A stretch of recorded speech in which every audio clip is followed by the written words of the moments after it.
এটাই হচ্ছে শাহ কামাল ইয়ামিনী রহমতুল্লাহ আলাহের মাজার শরীফ।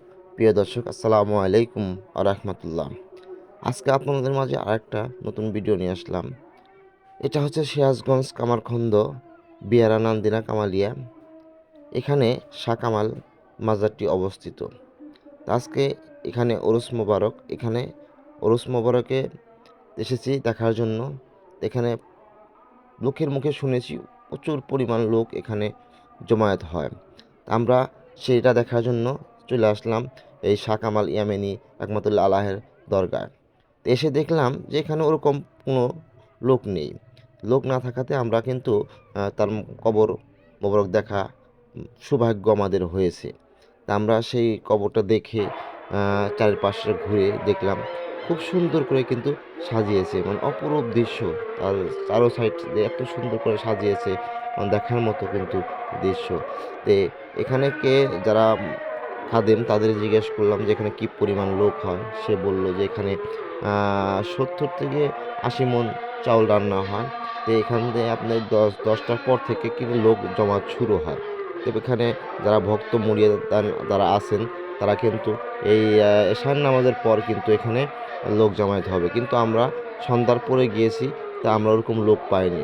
এখানে নিয়ম হচ্ছে এশার নামাজের পর অস্তত সব এলাকার আশেপাশে যারা আছে সম্পূর্ণ লোক কিন্তু এখানে আসবে।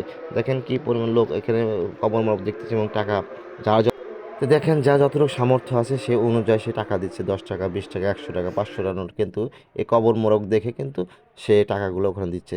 তো দেখেন আমরা এখানে যে একটা লোক দেখি এখানে সে রজা মোবারকের সামনে দাঁড়িয়ে তার মনের যে আশা আকাঙ্ক্ষা সেটা কিন্তু সেই শাহ কামালের কাছে চাচ্ছে। তা আমরা সাধারণত এখানে এখানে না চেয়ে আমরা ঠিক তার জন্য দোয়া করব, তার জন্য দরুদ শরীফ পড়বো, তার জন্য দোয়া করে আল্লাহর কাছে আমরা চাবো। কিন্তু এখানে কিন্তু তার ভিন্ন। তো যাই হোক, যে দেখে কিন্তু ভালো লাগে। দেখুন তো এখানে কিন্তু চারিপাশটা কিন্তু খুবই সুন্দর। দেখেন কত বড় কবর, দেখেন মানে তার যে কতটুকু আকৃতি ছিল কিন্তু কেউ কিন্তু বলতে পারবে না যে সে কয় ফুট ছিল, কিন্তু কবরটা দেখে বোঝা যাচ্ছে যে এখানে নিচের পক্ষে যে 30 ফুট তো হবে, এত বড় কবর মোবারক। তার মধ্যে দেখে অবাক হলাম। সবচেয়ে বড় বিষয় দেখেন সবাই কিন্তু এখানে কবরটা দেখতেছেন, এবং কি যার যত সামর্থ্য আছে টাকাগুলো দিয়ে যাচ্ছে, দিয়ে যার যার মধ্যে কিন্তু সে দোয়া তার মনের যে আশা আকাঙ্ক্ষা চাচ্ছে ওনার কাছে। দেখেন তার কবর মোবারকটা কত বড়, দেখেন 20-30 ফিট তো হবে এরকম একটা কবর মোবারক কিন্তু এখানে অবস্থান আছে। তো তার সম্বন্ধে কিন্তু অনেকে কিছু বলতে পারলো না যে সে কোথা থেকে কেমনে কিভাবে আসছে বা কেমনে এখানে কবর। তার পাশে কিন্তু একটা মাদ্রাসা আছে, শাহ কামাল মাদ্রাসা।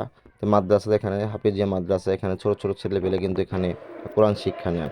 তো এখানে শিক্ষার পর দেখেন এখানে যে পরিমাণ টাকাগুলো দেখেন, আমি কিন্তু দেখে কিন্তু অবাক হয়ে গেলাম যে এত পরিমাণ টাকা। যে এক মুরব্বী বলে যে প্রচুর পরিমাণ যত লোক ভক্ত মুরিদান আসবে এখানে টাকায় কিন্তু ভরে যাবে, এই পরিমাণ টাকা কিন্তু এখানে পড়ে।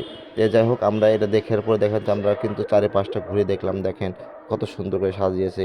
তো ওরকম কিন্তু মানে যে সাজসজ্জা বা ওরকম লোকজন কিন্তু আমরা পাইনি এখানে। এখানে শুনলাম যে এখানে আপনার এশার নামাজের পর লোকগুলো জমায়েত হবে।